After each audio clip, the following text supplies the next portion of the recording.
Hello, and welcome to the latest edition of the Koopcast. I am Andy Jones-Wilkins, sitting in for Jason Koop, who is away for a couple of months on a project. And it's my pleasure today to talk about the future of ultra running with two people who really need no introduction. Candice Burt and Jason Green have been involved in ultra running both as participants and as race organizers for over a decade each.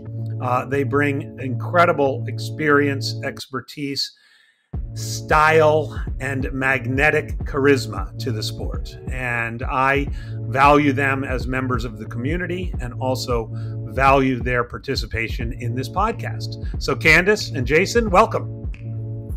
Thank you so much. Well, it's great to have you here. And before we get into looking ahead to the future, I'd love to turn back the clock. And because both of you came into the sport as participants and then found yourself as leaders of organizations. And I'd love to hear a little bit basically of your life story, of how you came into the sport and then how you came into your current role. And we'll start with Candice. Ladies first. Thanks, Andy. I got into the sport in 2010. It was right around the Born to Run thing, when everybody was getting into barefoot running, and I had read the book. I had two little children, two daughters who were, 5 and 2. And I just thought for sure there was no way I was going to be able to even train for a marathon with these two little toddlers in the house. And then I read Born to Run and I thought, well, if people can run 100-mile races, I should be able to train for a marathon. So at that point, I just started training for a road marathon, ran into some folks who were doing ultras. And I thought, well, that sounds interesting. And it beat me up so much doing this trail 50K that I thought, okay, I've got to learn how to nail these trail races because this is a way bigger challenge for me at the time. And I just kind of jumped into the community and I loved what it was all about. It reminded me of my cross country days in high school. It gave me that community that I'd really wanted as an adult. And so I just got to doing ultras and volunteering and eventually decided I could put on my own trail running series. It was all short distance races. So like 10K, 20K, weird kind of, distances at the time. But I thought it would be fun to have like racing fast style distances. So, and they were easier to organize at the time. And then I just kind of, it was the ultra mentality of, I had this route that I really wanted to organize around Lake Tahoe. And there wasn't any good reason why I should be able to put on this 200 miler, right? But I had this route. It circumnavigated Lake Tahoe. It was 200 miles. And I thought, oh, what the heck? I'm going to put on a 200 miler. And next thing you know, I had to figure out how to put on a 200 miler because I had entrance in an event. And so I just studied what other race directors had done. And that was the start of me really getting into race directing full time. As soon as I put on that Tahoe 200, I realized like, okay, this is what I'm here for. This is the distance I want. And we built a whole community around those kind of ultra distances. That's been so much fun. It's what my life is completely about nowadays.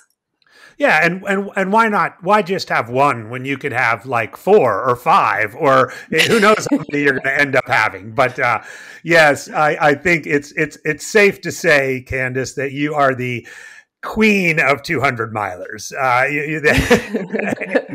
and it's a status you definitely have earned. And we're going to dig a little bit more into the world of 200 milers a little bit later on. Jason Green, how about you? Give me a little bit of your trajectory to where you are today.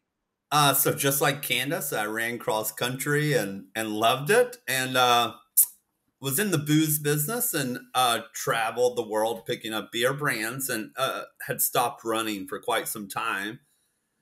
And had like a checkup at the my physician's office, and I happened to look down in a magazine and read this article about someone running 50 miles. And by the time I walked back for my appointment, something inside of me sparked. And I remember looking at the doctor, asking him, is it possible for me to run 50 miles? And he's like, I think that would take a really long time to train and do for. And a year later, I drove to Mississippi and ran a 50 miler. So, and so I was hooked. And, you know, I exclusively ran on trails. I lived on a state park and had access, you know, not to have to drive to a trailhead, made everything so much easier for training. And I remember between there and the 50, you know, I ran a 50K. And I remember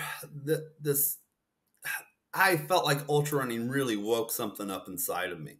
And when I finished this 50K that I'd signed up as a training run for the 50, it was a horrible experience. No one was at the finish line. They were all congratulating the winners, right?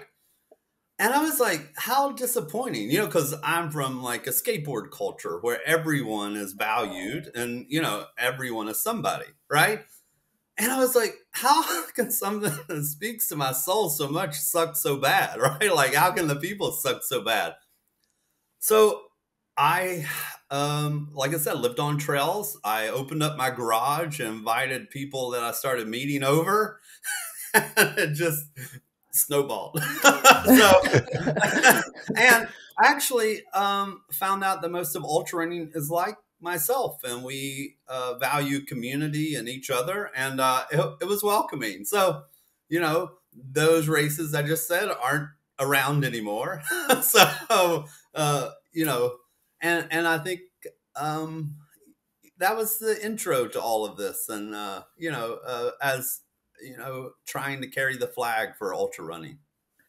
Well, for in the case of both of you, there's something very inspirational. I think anytime you can meet people that turn their passion into their profession, and the two of you are like prime examples of it. And you've taken something that you love and made it into something that you can share that love with literally thousands of people in beautiful places, with a lot of hard work on your part. It doesn't come, you don't just snap your fingers and organize the Tahoe 200 or the Yeti 100. You know, there's a lot of grinding that goes in that no one sees and no one understands. And yet, you know, the having seen both of you either in real life or on video congratulate every finisher of your races from the first to the last, which in Candice's case stretches over almost a week. You know, that's pretty incredible. You know, and Jason, having been to the Yeti a couple of times, I mean, every single person who crosses that finish line receives that bear hug, and that in and of itself is probably worth more than the buckle. I know it was when I finished. The buckle was great, but the hug was even better.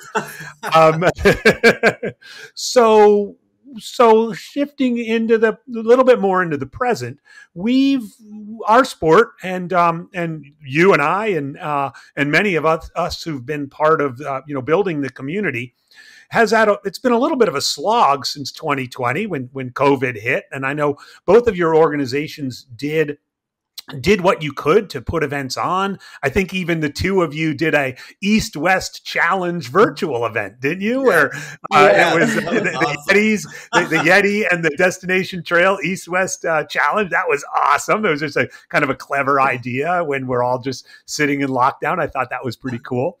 But now we're trying to emerge out of it. And I'm curious, as you look at, you know, both of you, you know, in addition to passionate, you know, ultra athletes yourselves, and, you know, you're good business people. I mean, obviously you're really good business people, and it's been tough to be a business person over these last couple of years. So shifting a little bit to that business side, Candice, first, how has it been kind of coming out of of the initial, huge lockdowns of the pandemic. And as you look ahead, I mean, maybe to 2023 and your Triple Crown races, or, even your less than 200-mile races up in the Pacific Northwest that are earlier in the year, how are you preparing, to continue to bring the company back? Well, I think that most event businesses got hit pretty hard, if not all, during COVID. And so there's been a recovery period. And also runners in our events, they lost some motivation, I think, to go to in-person events and some trust even in the organizations, because even though they understood that it wasn't our fault as race organizers to have to cancel so many events, it still hurt them, and financially, and in terms of the kind of things that they actually wanted to do. So I think what we're seeing is overall, I've talked to a lot of different organizers, and even in my own events, we're still selling out, but numbers are lower. And they're starting to, I think they're going to start to pick up over the next couple of years again.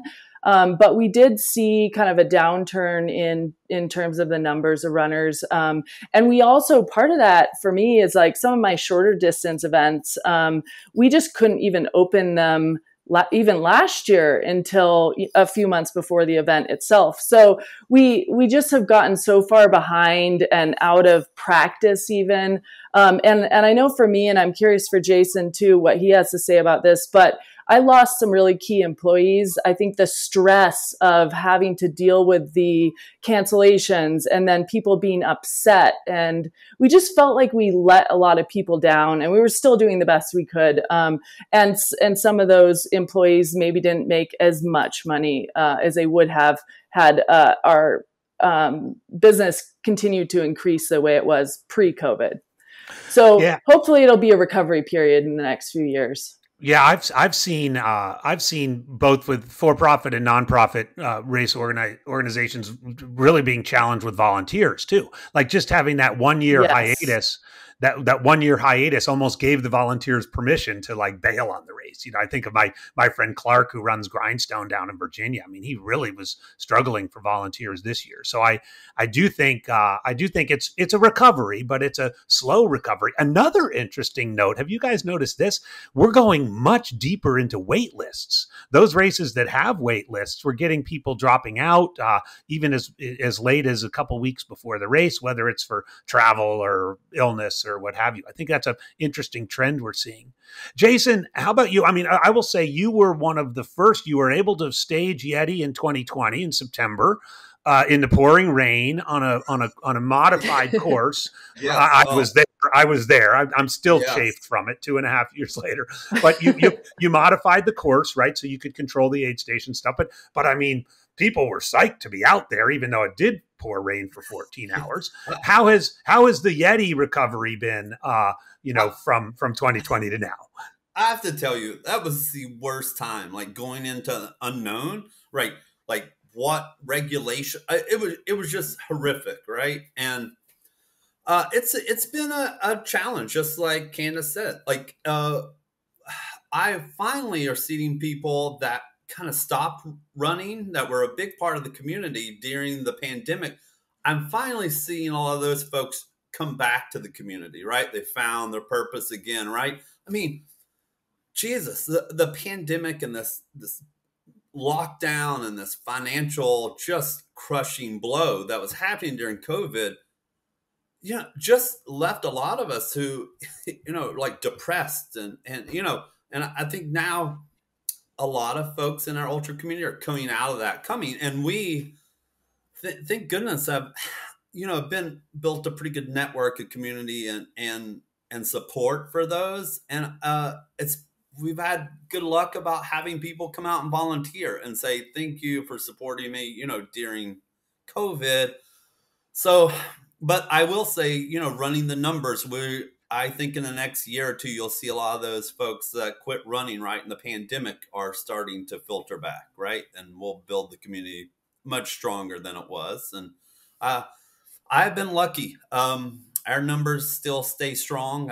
We first race in January, we sold out in about 40 minutes. So, and AJW, I will also say there is a lot of these wait lists getting deep because towards the end, things are popping up now, right? People had to return to work. People's kids have violin recitals, right? So, sign up for the wait list. You'll probably get in these days, right? Yeah. I think a lot of folks are, as life gets back to normal, are wanting to return to the community. Mm-hmm.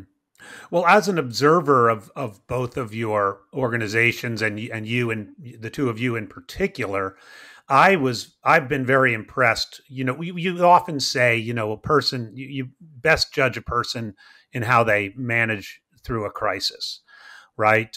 When we talk about Abraham Lincoln as perhaps the greatest president, it was because of the way he managed crises.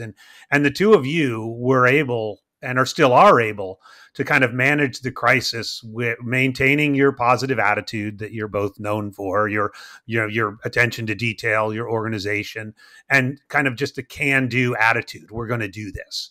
And I think there's something about the ultra community that's an example for, that we want that. I think what the initial, when we all had to be separated and stay in our homes, and we realized pretty quickly that human beings need human in-person interaction. I mean, I'm an educator, and I saw it with kids where, it's not the same, doing class over Zoom or on the phone, or it's not the same visiting your grandmother, over Zoom. And I think for many people, what I didn't realize before the pandemic that I do realize now is that many people have come to our sport precisely because of the social connections that we engender, whether they're sitting around at the pre-race conversations or, licking our wounds at an aid station or hanging out at a post-race around the fire. And, those are things that until we lost them,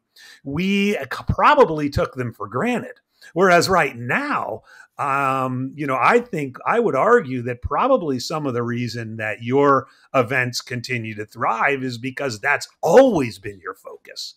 The community. Candice, for example, with the 200s, I've spoke extensively with our mutual friend Don Freeman about running 200s, and a phenomenon that he's talked about in those events is that they're so long and there's so much suffering that. And while there is some level of competitiveness in them, there's also this sort of shared camaraderie where you literally get groups of 2 and 3 and 4.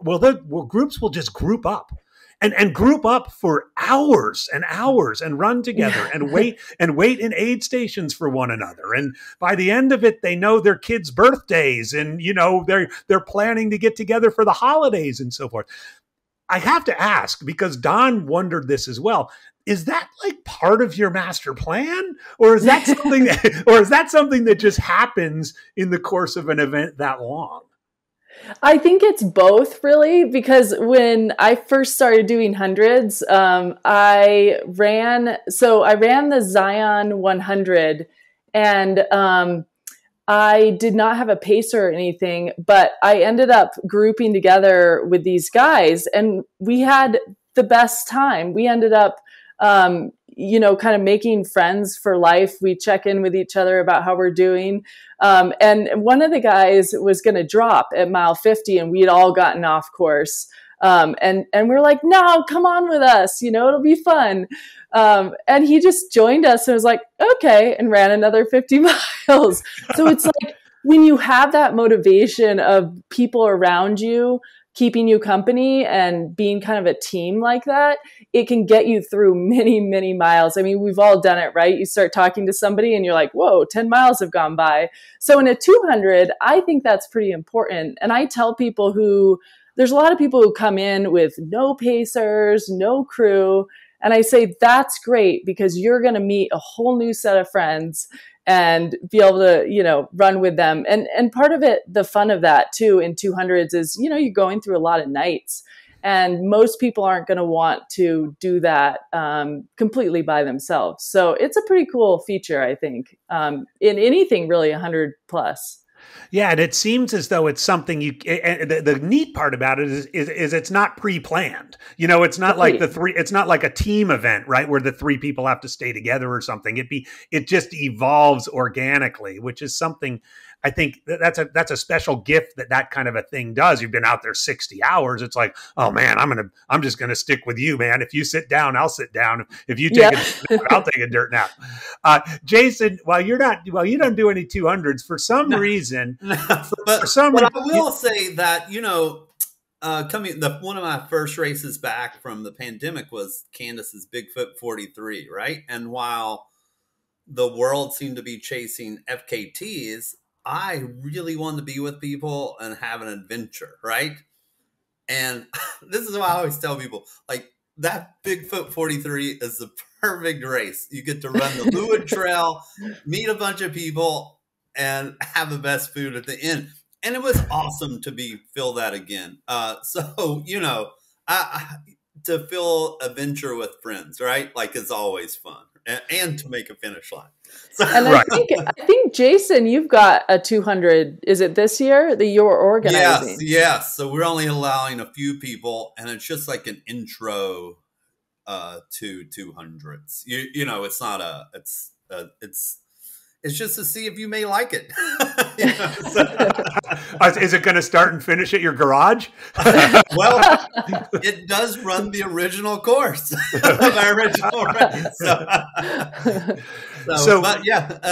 I think as we explore, one of the things that I've done with Yetis is always, it's hard to come into ultra running and suddenly, sign up for, say, the Wasatch, right? You need these moments, right? And to figure it out. So I, put on some 50 milers that are awesome where you can come and enjoy it. And this is one of the reasons I've always run like American River 50, because you get to go test stuff out during a 50 miler, right? So Jason, I got one of the things that when I was a kid, when I was in college, my dad said, Andy, you just got to find the professors you like and then sign up for their classes, no matter what the classes are. Yeah. It strikes me that you're a race director like that. Like, people don't care.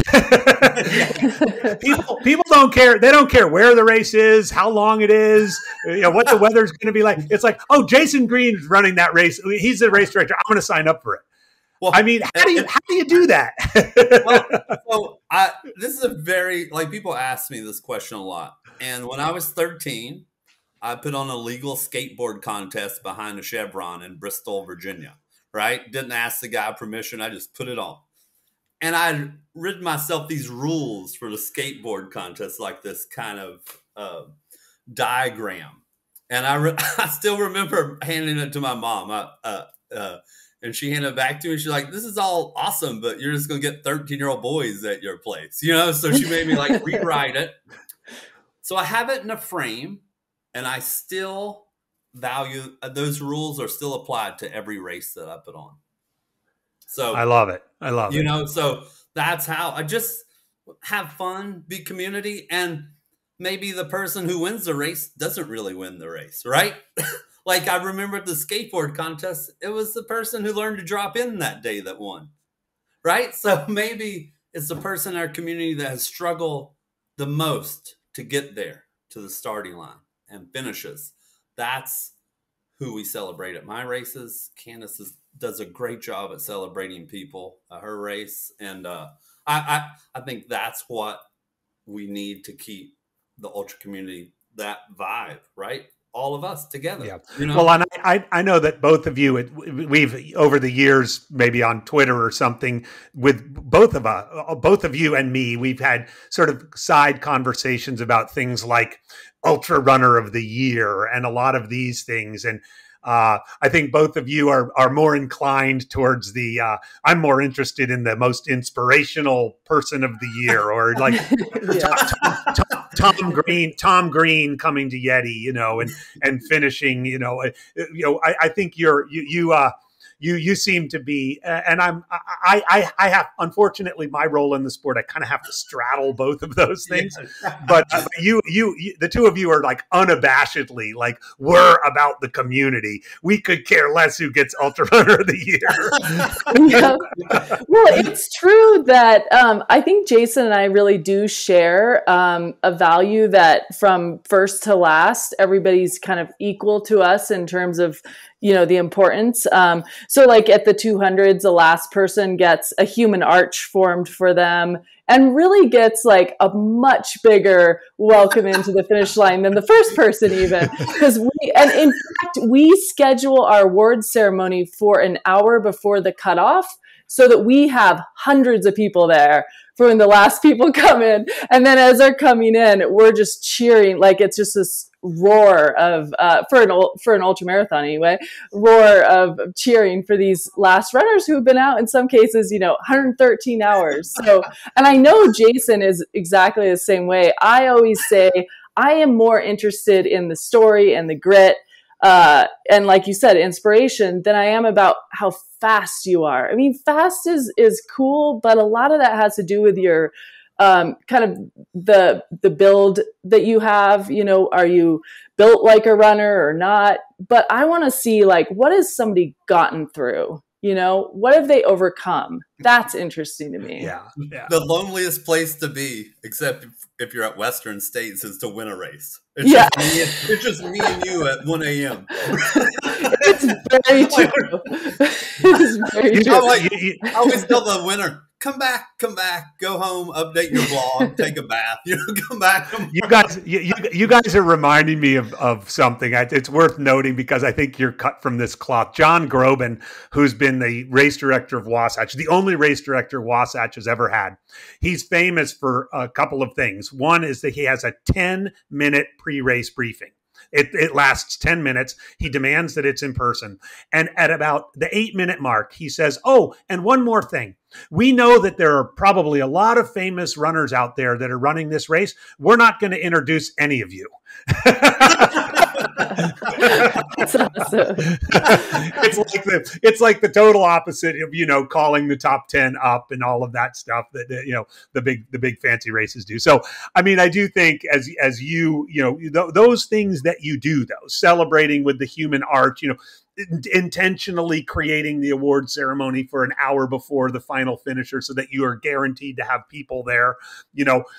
Jason knowing that Tom Green is 2 miles out and kind of gathering the people at the Eddy and at the other events. I mean, that does nurture community, and it does, by the way, give you repeat customers. And I know for a fact that your two organizations benefit quite a bit from repeat customers, right? I mean, whether it's in a 200 or whether it's in some of these crazy nighttime runs that Jason does. I mean, people come back year after year after year. And not only does that make good business sense, because it's easier to keep a current customer than find a new one, but it also makes really good community sense because you've got these people that are back. It's a family reunion every year. Absolutely. I think people should value experience, right? Over things, and this is why the other day someone's like, oh, we're going into this economic downturn. And I was like, people won't buy cars, but they still will value experiences, right? And yeah. Should I need a new car, but I want to go to UTMB and run. Like UTMB would probably win. Yeah, I mean that's the stuff you remember, right? When yes. you remember the experiences, but do you remember, having the newest car? Not really. And in fact, that's one of those things that doesn't really give you true satisfaction in the long run. Well, and creating memories is not something you can't just push a button and create a memory either, right? It's something that evolves and something that in many cases happens almost spontaneously. This is true. True. So I'd like to transition a little bit. We've got an understanding of where you came from, how you managed a couple of challenging years. You're unabashed and I think quite quite proud of your emphasis on community. Where in the next few minutes, let's look ahead. Let's look into the crystal. You mentioned, Candice, Born to Run 2010. That was a magical year for many reasons. Born to Run was published in 2010. You might remember the Western States race that year, which featured Anton Kupichka and Jeff Rose and Killian, and then was made into a movie. J.B. Benna made Unbreakable, which came out a year later in 2011. Yeah. If you just chart, participation in ultras, it's the spike begins right in Born to Run and Unbreakable, and a little while later Hoka's came out, and and then you see this boom in 100-milers popping up all over. You see these lotteries becoming much more crowded, and people getting really angry that they can't get into their dream race that they've been trying to get into forever. But now we're 12 years into that boom. We're 2 years kind of into the 2.5 years into the pandemic, and we're looking out on the horizon and seeing a lot of different things. I'll just name a few. You're seeing large conglomerates, shoe companies like Hoka, investing tremendous amounts of money in sponsoring races, in sponsoring race series. You see a group like the Ironman group that has not been involved in ultra running before, developing a partnership with UTMB. You see UTMB changing some of their entry standards for their race, and this is not intended to be controversial, but some of those entry standards then steer athletes towards other races that are sponsored by UTMB. So it starts to look possibly a little bit like a bit of a monopoly that you might see in large road racing, or in large road cycling, and in UCI races and road cycling and so forth. So we've spent the last half an hour talking about where we've come from, the grassroots, the community, celebrating the last finisher as much as the first finisher, if not more. I think we're all in agreement that we want to keep that going. So how do we as a community, and the three of us on this podcast, whether we like it or not, are voices in the community that people pay attention to, how do we as voices in the community accept the fact that those changes are happening and plan for the future that we want, both for our companies and for our sport, in 5 years, 10 years? And we're going to flip and start with you, Jason. So I think, as someone who ran a couple races that got bought by, the big boy, I'm not going to say what they are. And, one was in Switzerland and one was in California. Right.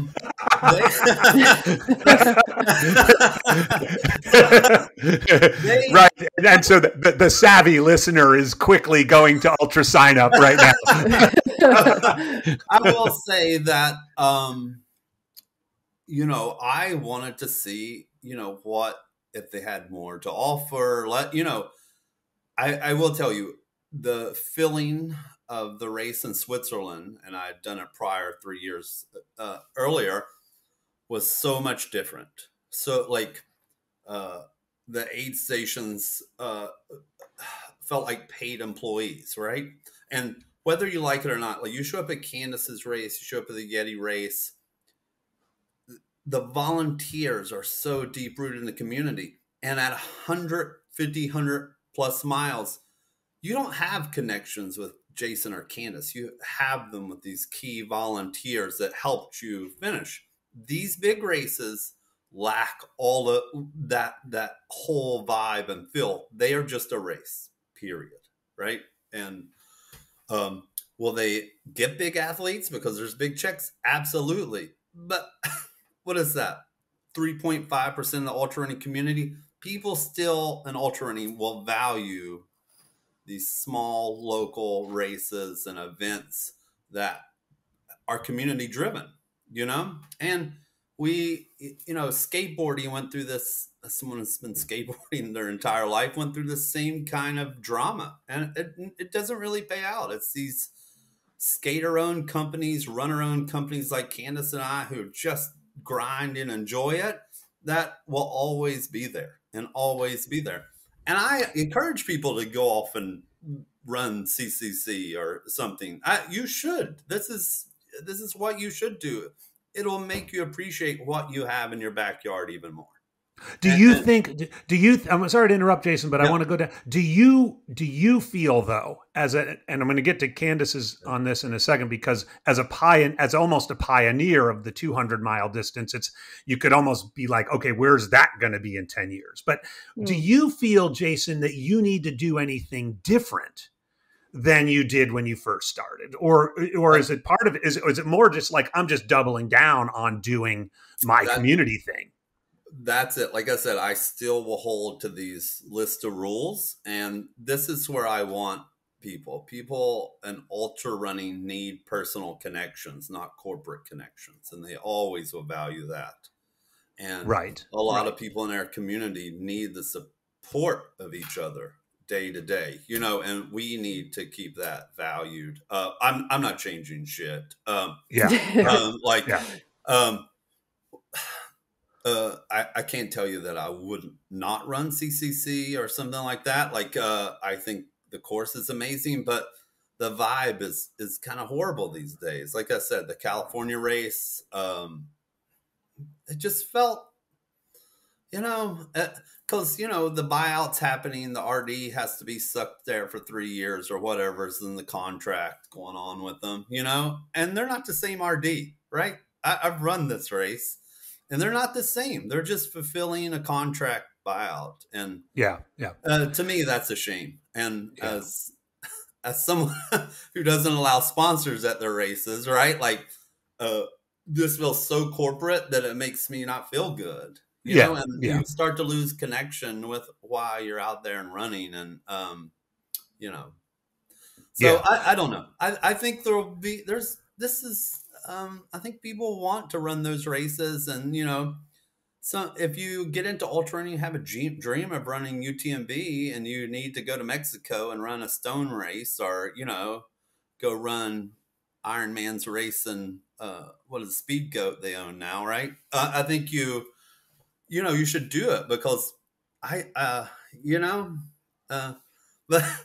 I don't know. I think there's always going to be a place for race directors like Candice, myself, and across the country, others. Yeah.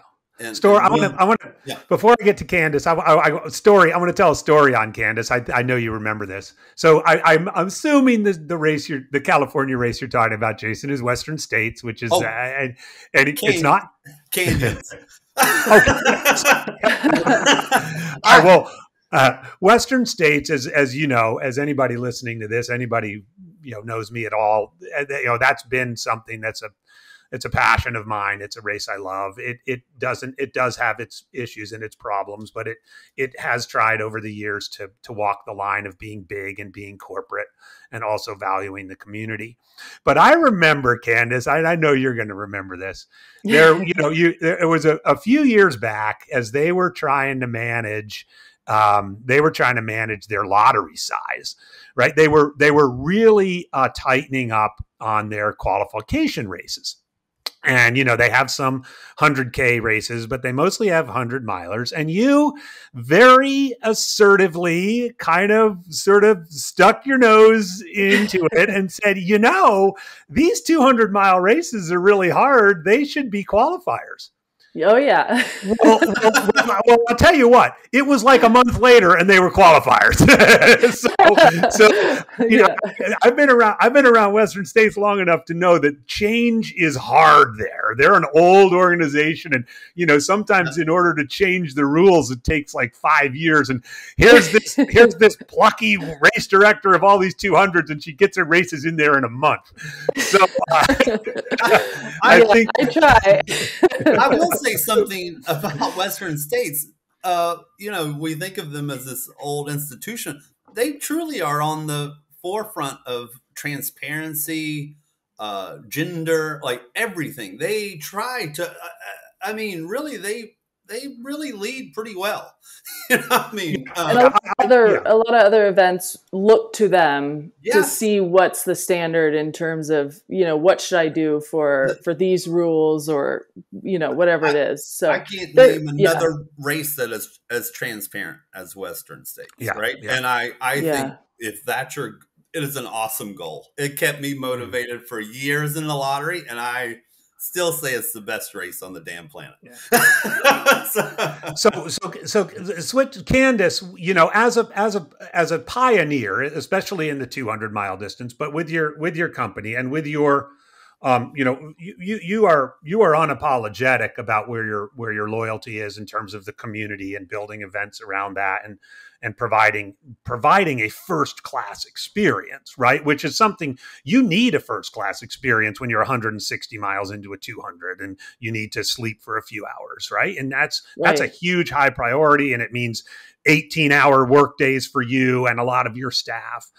As you look into the down on the horizon, 5 years, 10 years, where do you think some of this is going to take you and Destination Trail? Well, I think that for me, I'm continuing to try to improve the events I have and maximize the numbers while keeping them small. So we want to be able to add some runners to each of the 200s. So right now we typically cap around 250. So we're hoping to increase that a bit. But they'll still be pretty small. We've moved the way of Yeti, where we're basically doing no sponsors. We find it's just too much work for a small organization to promote another business while we still need to promote all our different events. So I'm really with Jason on that. I think what we're going to see is a continued development of really interesting new small events from directors like Jason, myself, Laz, with all the things that he has kind of created with the timed events. It's really interesting to see. So I think you're going to see a lot of innovation in the next 5 to 10 years. We have some ideas like with Destination Trail, but you're going to, on one side, it's the innovation, it's the small events, it's a community, and that's really important, right? And then on the corporate side, which is also equally important and will bring more people into Jason and my events, these kind of events, when they realize like, oh yeah, we want the community, the Ironmans and the more corporate, larger events, they can't put on the races that we can because they need to have 2,000 runners. Jason and I have found a business model where we can have an event with 250 runners and we make it work because we do a lot of work ourselves and we have a few key employees maybe, or we don't. we just do it all ourselves. So I don't think that Ironman style, competitive style events don't compete with ours really, because they wouldn't be allowed to put on events in the places that Jason and I put on events. We're limited by numbers, which might mean, people complain sometimes about the price of a 200 miler. But when you look at the number of runners that we can maximize at and the number of staff we have to have for an event, it totally makes sense that those are the price points that we have to do. So yeah, I think that we can, there's a future where we can kind of balance the two seemingly opposing forces. It's like Jason and I need the corporations to remind people that they want the communities, but then they can also go out and compete in larger numbers and have that experience. And it can bring in a lot of new runners to our events. So I kind of see it as a opposites help each other situation in the future. Yeah. Two hot topics in the sport that probably were not as talked about in 2010 when Born to Run came out as they are now are environmental responsibility and inclusivity. And I meaning inclusivity of more different types of people, different types of runners in our events. Both of your companies, of course, have always been at the front end of both of those issues around environmental responsibility and inclusivity. Where do you see that going? And what do you think you can do in your worlds to continue to kind of push that? I don't want to call it an agenda because it's more than an agenda. It's like a reality that we need to work on. But to push that reality to perhaps a place where it really belongs on environmental responsibility and inclusivity. Jason?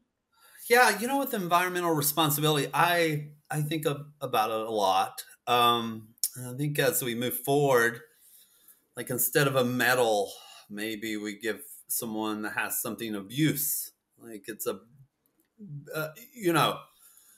the end of the day, people are still going to get on airplanes and they're going to live the biggest carbon footprint, right? But I think in these natural environments, we do what we can to reduce and little changes, like maybe, give them something that can be used as something instead of just put in the sock drawer, and continue with the cups and work with, recycling and limiting trash down. I mean, I thought this year's 100-miler, we had 14 bags of waste, and I thought that was pretty incredible, as far as waste goes for a 100-mile race. So each year we try to look at things and reduce and recycle. Inclusivity, I think having the doors open, always being available to talk, and providing your message to everyone out there and letting them know that ultrarunning is for everybody. And if you don't believe that, you're nobody. Really doubling down on it, right? I mean, that's what I want. And, I going to the Trail Runners Conference and listening to the ideas of folks to bring everyone in was just such a great meeting. And I think the more of us, when we get together, get great ideas and start sharing with what works, we're going to see ultrarunning continue to grow among everyone. So, and Candice and I are really open. Other RDs are very open that when it comes to all of these issues. Yeah.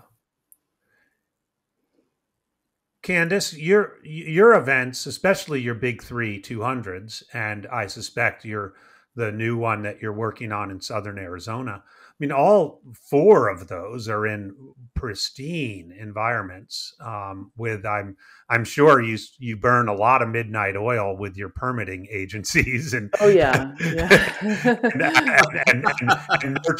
nurturing. Let's just say nurturing those relationships, if at all possible. Yeah, and it never gets easier working with government agencies. I think we all know.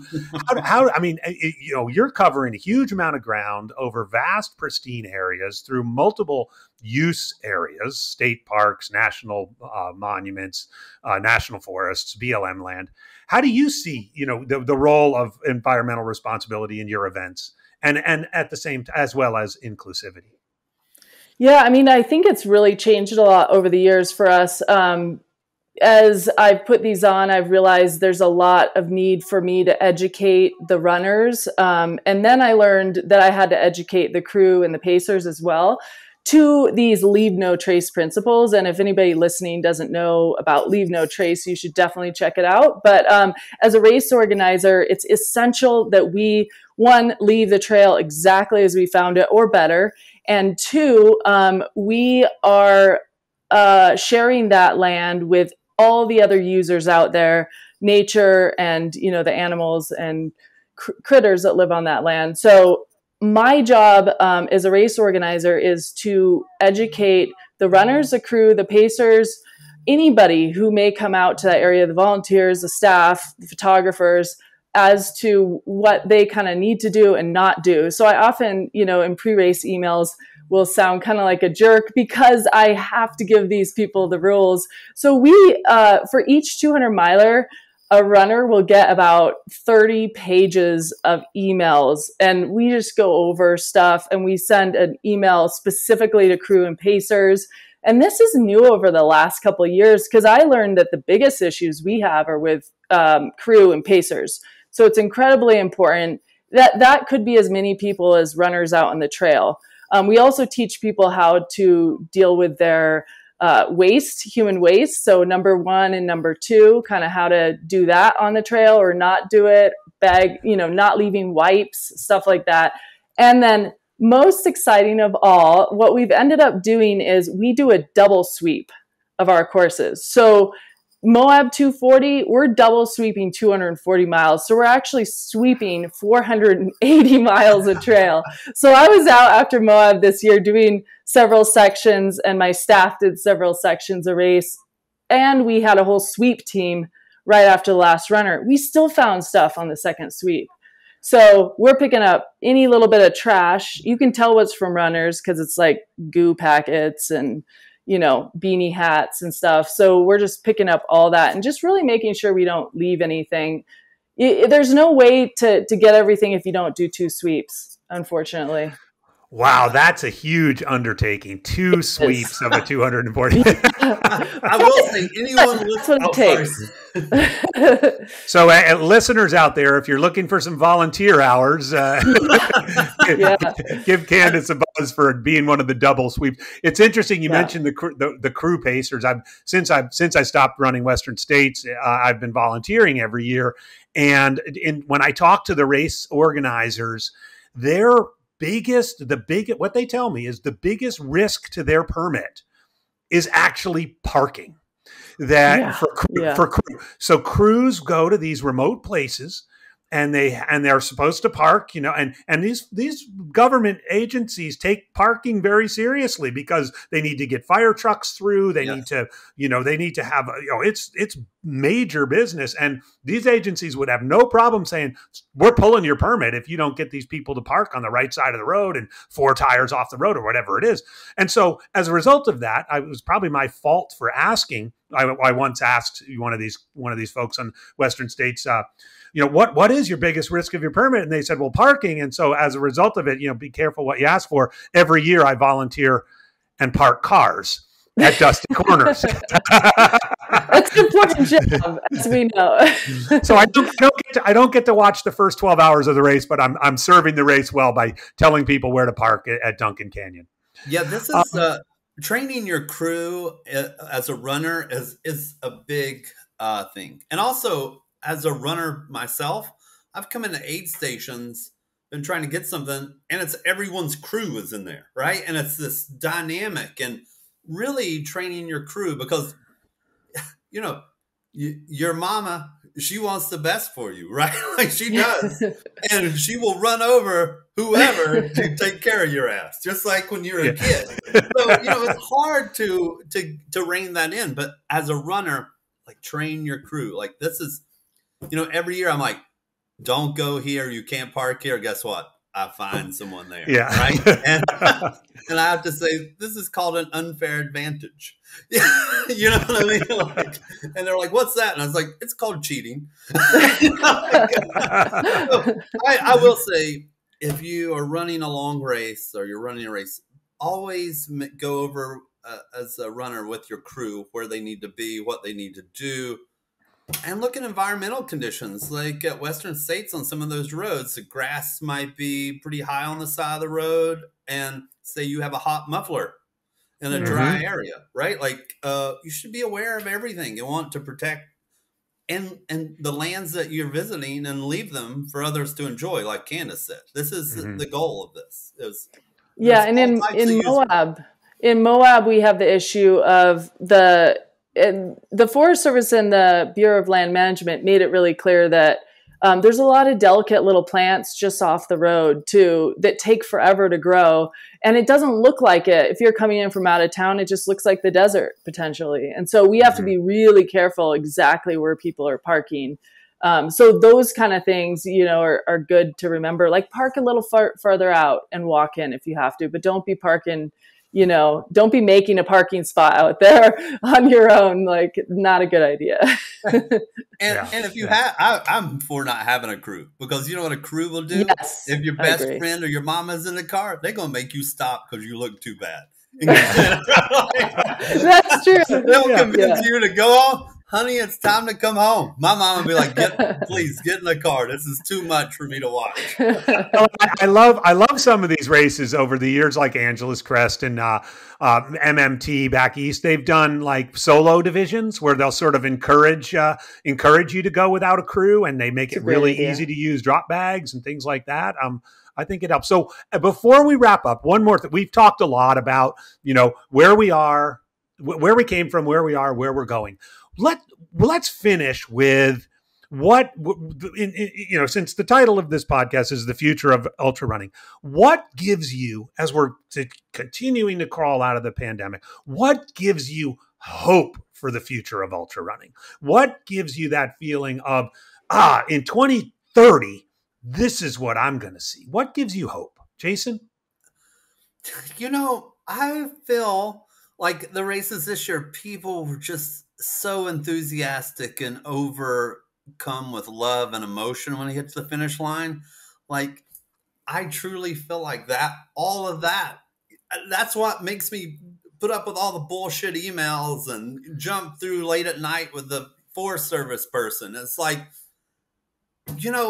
it's so awesome that people allow me to be part of these wonderful memories. And that's what propels me. And it's awesome. This year was awesome. So that's what that's great. I keep the gas pedal down. Candice, what gives you that hope out there on the horizon?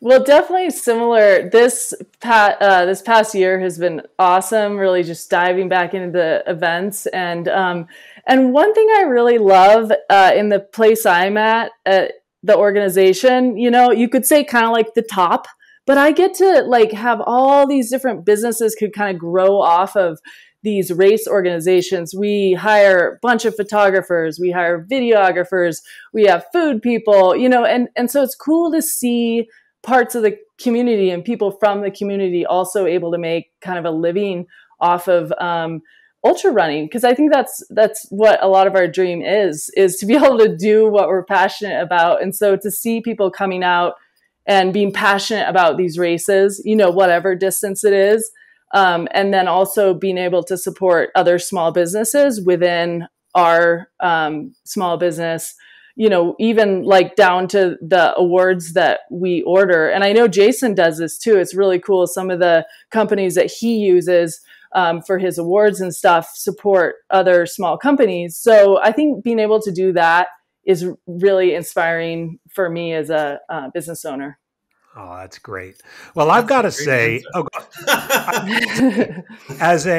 as an aging ultra runner definitely on the downhill side of his career, it gives me hope in the future to see the two of you continuing to have this passion for what you do and why you do it, and an understanding that change is inevitable. Change is going to happen. People are going to come and go. Challenges are going to come, whether they're from crews and pacers or Forest Service representatives or annoying people on our emails. But at the end of the day, the satisfaction of greeting that person across the finish line and when you finally pack up the last thing in the truck and can drive away from the race venue, there's something so satisfying in that. So I want to thank you for giving me that feeling of satisfaction, which is something that is often fleeting. And for those of you listening, please, I'm sure most of you know Jason Green with Yeti Trail Runners and Candice Burt with Destination Trail, but please check out their websites, check out their events for 2023, some of which I know are already sold out, but may have wait lists and may be worth checking out. Also, you don't want to fall asleep on either of these on their social media feeds because they're pretty active there and sometimes funny and sometimes they get stuff done real quickly on Twitter that is rare these days. So, Candice and Jason, thank you so much for. Before we leave, AJW. Yeah. Okay. The other day I saw this tweet from you. Speaking of social media. And it really spoke to me. I think we're running out of time. You're turning to I'm kidding. More mentors, less coaches. Was that the tweet? Yeah, I'm kidding. We're not running out of time. What was the tweet? Yeah, I that tweet really spoke to me as someone who had a really good mentor in ultra running that provided me a way into ultra running that it's lasted over a decade. is because of a mentor I had that really guided me in ultra running. So if you've been running for a few years, mentor someone, Well, and actually, I want to add to that too, because I've seen you say this on social media. People ask, like, how do I get into race directing or something like that? But also, like, how do you find a mentor? And if you come out and volunteer, and you know that we could use more volunteers, I think that you can meet people on a deeper level, even sometimes than you do running. So that's a way to possibly get that community beyond just. Sometimes when you're running, you don't get the same amount of time to talk that you would volunteering. There's my plug. Well, I will say, part of my motivation of that, we need more mentors, less coaches. And full disclosure, I'm an ultra running coach, but I think of myself more as a mentor. And I mean, the difference between the two is subtle. I think to be a mentor, I hope people don't take this the wrong way, but you kind of have to earn being a mentor, right? Typically, mentors have been around. They have seen a few things. They've had some good experiences and some not so good experiences. And they're the kind of people that kind of put their arm around you and say, hey, and whether that's for actual running, whether it's for race directing, race organizing, even in some of these big races when they're passing, when an aid station captain retires and they pass on the aid station to a new aid station captain, that requires certain mentoring. And so I think it's a subtle difference. And part of it, I admit, was a little bit snarky because it seems like everybody's a coach these days, right? Yeah. So everything I do, I find that mentors are kind of fleeting. Alpinism, rock climbing, right? Like there's more sign up for these $900 classes, right? Luckily, in alpinism and mountaineering, I found a really good mentor, right? And under this person's tutelage, I've had some successful summits. So I think we just need more of that, more of this care, right? Well, that's an excellent segue, because to preview next week's Koopcast that I'm guesting on, I'm going to have three of my mentors, three older gentlemen from the sport, David Horton, Scotty Mills, and John Mettinger, on the podcast to talk about the future of ultra running. And I can only awesome. If we thought this one went down maybe a little dark alley for a little while, and it didn't go down very long. Wait till we get those on next week. I can't wait till you pick their brains, and it's gonna be fun. Thank you, Candice. Thank you, Jason. Thanks, this was a lot of fun, and I look forward to seeing you sometime, hopefully maybe over the year or this summer. Take care. Awesome. Bye-bye. Sounds great. What a great conversation that was with Jason and Candice about the future of ultra running. I really enjoyed hearing more about them. I hope you did too. And with the two of them at the helm of their organizations, I am confident that the future of our sport is in good hands. So until next time, this is Andy Jones Wilkins signing off for the Koopcast.